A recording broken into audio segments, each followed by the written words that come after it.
بسم اللہ الرحمن الرحیم۔ السلام علیکم ورحمۃ اللہ وبرکاتہ۔ معزز ناظرین، آپ دیکھ رہے ہیں یوٹیوب چینل حسن خورشید اوان اور میں خورشید امن ہوں۔ سنہرے فیصلے کے سلسلے میں ہماری آج کی ویڈیو کا موضوع ہے قاضی امیر حاکم کی شہادت کو رد کرتا ہے۔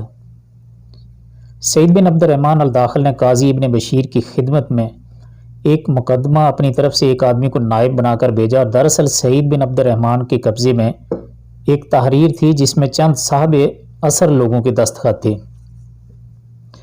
کیونکہ دستخط کنندگان میں سے سارے لوگوں کی وفات ہو چکی تھی، صرف ایک امیر المومنین حاکم اور ایک اور آدمی زندہ تھے۔ لیکن ویڈیو میں آگے بڑھنے سے پہلے مناسب معلوم ہوتا ہے کہ امیر حاکم کے بارے میں کچھ اہم معلومات آپ کو فراہم کر دی جائیں۔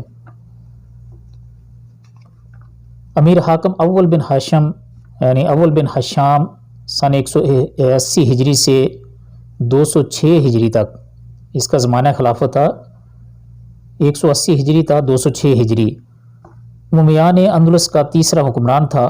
وہ ہارون رشید اور شاہ فرانس شارلمین کا اہم اثر تھا۔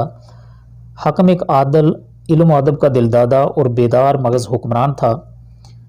2000 ہجری تا 2003 ہجری میں اس کے جرنیل عبد الکریم نے فرانس میں دور دور تک فتوحات حاصل کیں اور 3 سال بعد سالمن غانمن لوٹا۔ تاریخ اسلام جلد 2 صفحہ نمبر 99 اور 114۔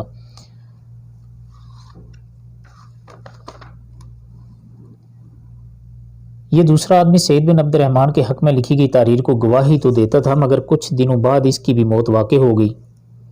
ادھر تحریر سے متعلقہ مقدمہ وقت کے ساتھ ساتھ پیچیدہ ہوتا جا رہا تھا۔ ایک دن سعید بن عبد الرحمن یہ تحریر لے کر امیر حاکم کے پاس گیا اور اس میں امیر کے دستخط دکھلائے جو اس نے اپنی خلافت سے پہلے اپنے باپ کے عہد حکومت میں کیے تھے۔ سعید بن عبد الرحمن نے امیر کو یہ تحریر بطور یاد دہانی دکھلائی تاکہ قاضی کے پاس جب نوشتہ یہ تحریر جائے تو وہ اسے نافذ کرے اور اس کو باطل قرار دینے سے گریز کرے۔ امیر حاکم اپنے چچا سعید بن عبد الرحمن کی بے انتہا تعظیم اور توقیر کرتا اور ان کی باتیں قبول کرتا تھا۔ یہ جو سعید بن عبد الرحمن تھا یہ اس امیر حاکم کا چچا تھا، اور امیر حاکم جو تھا وہ اس کی بہت عزت افزائی کرتا تھا، اس کی باتوں کو مانتا بھی تھا، اس کی باتوں پر عمل بھی کرتا تھا۔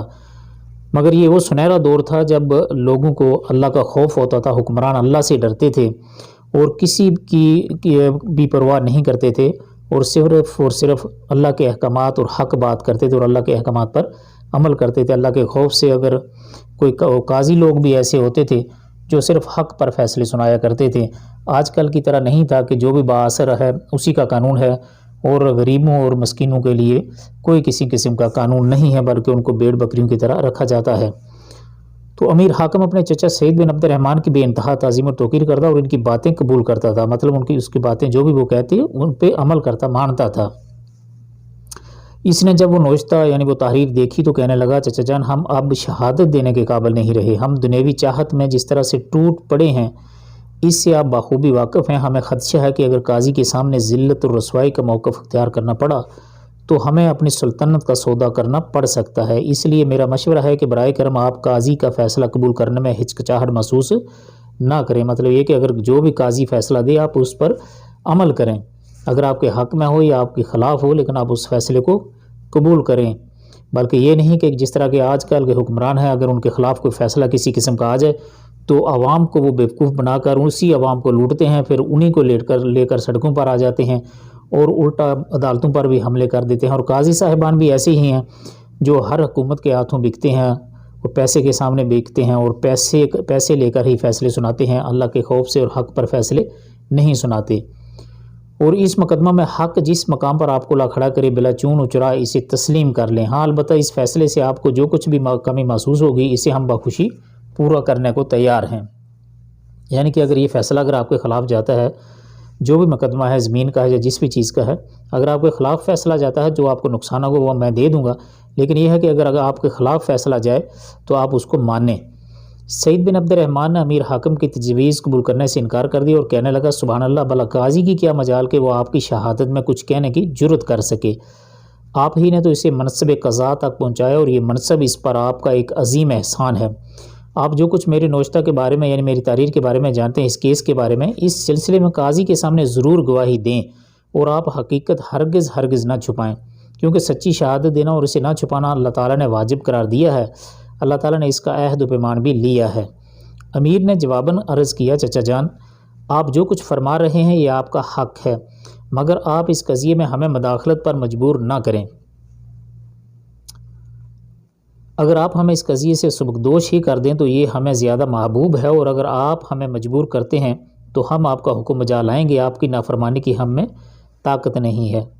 سعید بن عبد الرحمن نے امیر کو پورے عزم کے ساتھ یہ باور کرانے کی کوشش کی کہ چونکہ نوشتہ میرے پاس ہے اور اس پر بعض شخصیات کے دستخط بھی ہیں، اس لیے بہرحال مقدمہ کا فیصلہ تو میرے ہی حق میں صادر ہونے والا ہے۔ غرض چچا کا اصرار دیکھ کر امیر حاکم نے قاضی کے سامنے شہادت دینے کا وعدہ کر لیا، چنانچہ اس نے مشہور زمانہ 2 فقیہوں کو بلایا، ایک کاغذ پر اپنی شہادت کا مضمون قلم بند کیا اور اس پر مہر لگا کر فقیہوں کو دے دیا، پھر کہنے لگا کہ آپ دونوں یہ تحریر لے کر یعنی یہ خط لے کر آپ قاضی کی خدمت میں جائیں۔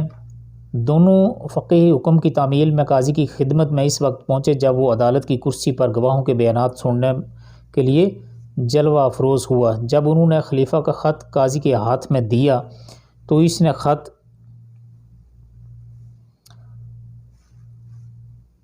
خط کا مضمون پڑھا، پھر فقیہوں کی بات سن کر کہنے لگا، میں نے آپ دونوں کا مقدمہ سن لیا، اب آپ لوگ بخیر و عافیت اللہ کی حفظ و امان میں واپس جا سکتے ہیں۔ اتنے میں سعید بن عبد الرحمن کا نائب حاضر ہوا اور پورے اعتماد کے ساتھ قاضی سے یوں مخاطب ہوا، آپ کے پاس امیر کی شہادت بھی پہنچ چکی ہے، اب اس سلسلے میں آپ کیا کہیں گے؟ قاضی نے نائب سے وہ نوشتہ لیا اور اسے الٹ پلٹ کر دیکھنے لگا، تو پھر کہنے لگا کہ میرے نزدیک یہ شہادت ناقابل قبول ہے، میرے پاس کوئی عادل شاہد لے کر آؤ۔ یہ فیصلہ سنتے ہی نائب گھبرا سا گیا اور جلدی سے سعید بن عبد الرحمن کی خدمت میں پہنچا اور حقیقت حال سے آگاہ کیا۔ جب سعید بن عبد الرحمن کے کانوں سے قاضی کا فیصلہ ٹکرایا تو گویا کہ اس کے پاؤں تلے سے زمین کھسک گئی۔ فوراً سواری پر بیٹھا اور امیر حاکم کی خدمت میں پہنچ کر یہ واویلا کرنے لگا کہ ہماری سلطنت چلی گئی، ہمارا رعب و دبدبہ زائل ہو گیا، اس قاضی کی یہ مجال کہ آپ کی شہادت کو بھی ردی کی ٹوکری میں ڈال دے۔ سعید نے امیر کو مزید اکساتے ہوئے کہا کہ اللہ تعالیٰ نے آپ کو حکومت سونپی ہے اور اپنے بندوں کے امیر کے طور پر آپ کو منتخب فرمایا ہے اور مسلمانوں کی جان اور مال کا نگہبان بنایا ہے، یہ قاضی اس لائق نہیں ہے کہ اسے آپ اہم منصب سونپیں۔ یوں طرح طرح کی باتوں سے سعید امیر حاکم کو قاضی کے خلاف ابھارتا رہا، اسے منصب قضاء سے سبکدوش کرنے پر اکساتا رہا۔ سعید کا طویل کلام سن کر امیر حاکم کہنے لگا، چچا جان کیا میں نے اس قضیے میں کسی شک کا اظہار کیا ہے؟ قاضی ایک نیک اور صالح آدمی ہے، اللہ کی راہ میں کسی ملامت کرنے والے کی ملامت اس کو حق بات سے نہیں پھیر سکتی۔ جو اس پر واجب تھا اس نے کیا اور وہ چور دروازہ بند کر دیا جس سے بمشکل داخل ہوا جا سکتا تھا۔ اللہ تعالیٰ نے قاضی کو جزائے خیر عطا فرمائے۔ یہ سن کر سعید کو غصہ آ گیا اور وہ کہنے لگا، میرے حق میں آپ کی طرف سے یہی کچھ کہنا ہے؟ امیر نے جواب دیا، ہاں میرے اوپر جو آپ کا حق بنتا تھا اسے میں نے پورا کر دیا ہے، اور اللہ کی قسم قاضی نے اپنے آپ کو جس احتیاط سے محفوظ رکھا ہے میں اس کے بارے میں اس کے آڑے نہیں آؤں گا، اور نہ اس قسم کے خوددار اور اچھے لوگوں کو حق بات سے روک کر مسلمانوں کے حق میں خیانت کا مرتکب ہوں گا۔ تو یہ تھی ہماری آج کی ویڈیو، امید ہے آپ کو ویڈیو اچھی بھی لگے گی اور اس بات کی، اس قصے کی، اس قضیے کی سمجھ بھی آئی ہوگی، اور اللہ تعالیٰ سے دعا ہے کہ اللہ تعالیٰ ہم سب کو اس پر سمجھنے کی اور ہمارے حکمرانوں کو، ہماری عوام کو، سب کو اس پر عمل کرنے کی توفیق عطا فرمائے۔ اگر آج بھی ہمارے حکمران اور ہمارے قضاء حضرات انہی سنہری باتوں پر، انہی سنہرے فیصلوں کو اپنا جو ہے وہ منبع بنائیں اور اس پر عمل کرنا شروع کر دیں تو یقیناً یہ معاشرہ دوبارہ عدل و انصاف کا معاشرہ بن جائے گا۔ جو جنگل کا معاشرہ ابھی روپ جو پیش کر رہا ہے اس سے دوبارہ ہمیں نجات مل سکتی ہے، اور ملک بھی اور اسلام بھی دوبارہ سے پوری دنیا میں پنپ سکتا ہے۔ ملتے ہیں اگلی ایک ویڈیو میں، تب تک کے لیے اللہ حافظ۔ السلام علیکم ورحمۃ اللہ وبرکاتہ۔